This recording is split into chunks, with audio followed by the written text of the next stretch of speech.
Hey guys, it's RC.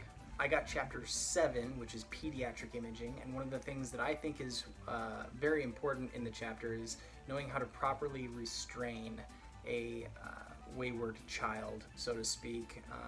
Children tend to get scared in the hospitals. They don't like being there. Neither do I. But one of the things that we are constantly going to be dealing with in the radiography department and dealing with children is crying, wiggling, not being able to hold still. It's going to be something that we're going to have to work with, and I think there is a good way of restraining and there's a bad way of restraining. Obviously, you don't want to just hold on to a child and just hold their arms. That's just going to make them even more upset. There are several ways that comply with hospitals' rules and regulations and is nice for the kid and not just a pain in the butt. So one of them is to make a swaddle with the sheets. A lot of moms and nurses know how to do this really well. They've done it 100,000 times, so they'll be able to help you, but we're going to go over that in just a second. The other way is restraining devices that a lot of radiology departments have, and one of them is called the Pigg-O-Stat, and it's hilarious. It's hilarious. But I'll show you how to swaddle right now. Unfortunately, I went to the park, I went to the mall. Nobody wanted to lend me their child for the night. I'm not sure why not. I'd happily give a child up to a stranger, but here we go. Hang on just a second. Okay, so like I said, I went to the park, went to the mall. No one would lend me their child, so I got Ferdinand here. Say hi, Ferdinand. There, Ferdinand says hi. All right, so Ferdinand, he's in pain. He's having a lot of abdominal pain. The doctor wants to get a good x-ray of his whole torso area, chest, abdominal cavity, whatever.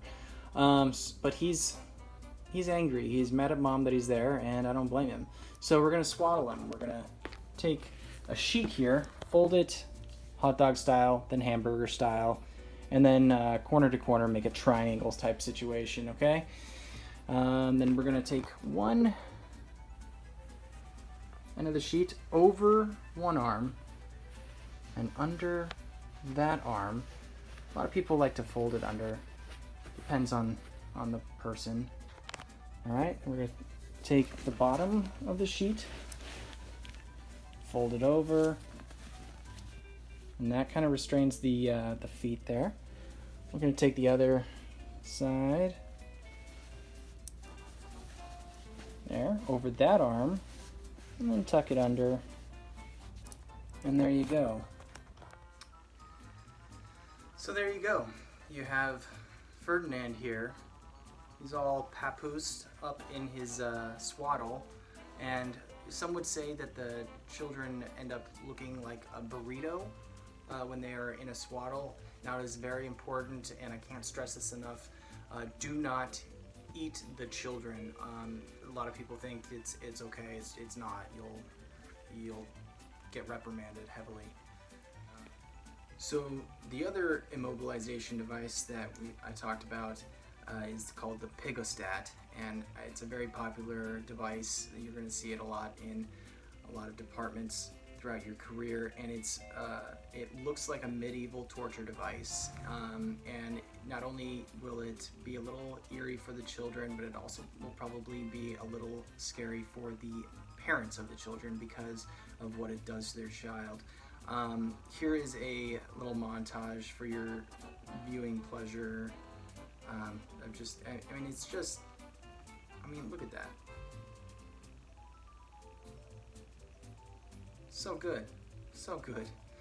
But yeah, it is a good way to get those chest x-rays, abdominal x-rays. It really immobilizes the child. You're going to want to give a warning to the parent of the child. about what they're going to see because they're not going to like it. However, if you explain that it is for a short time and it just looks uncomfortable, it might be a little uncomfortable, but it's very important that the child is immobilized because any movement is going to cause blur. Blur leads to repeat images and exposures. So it's just kindly remind the parent that this is for the child's safety because we don't want to repeatedly radiate their child. And usually that will probably just shut them up and let you go about your professional, way. So I also want to kindly remind all the parents or soon-to-be parents, eventual parents, and radiographers alike that no matter how hard your baby is crying or the patient is crying, don't shake the baby. Don't shake the baby. See you all later.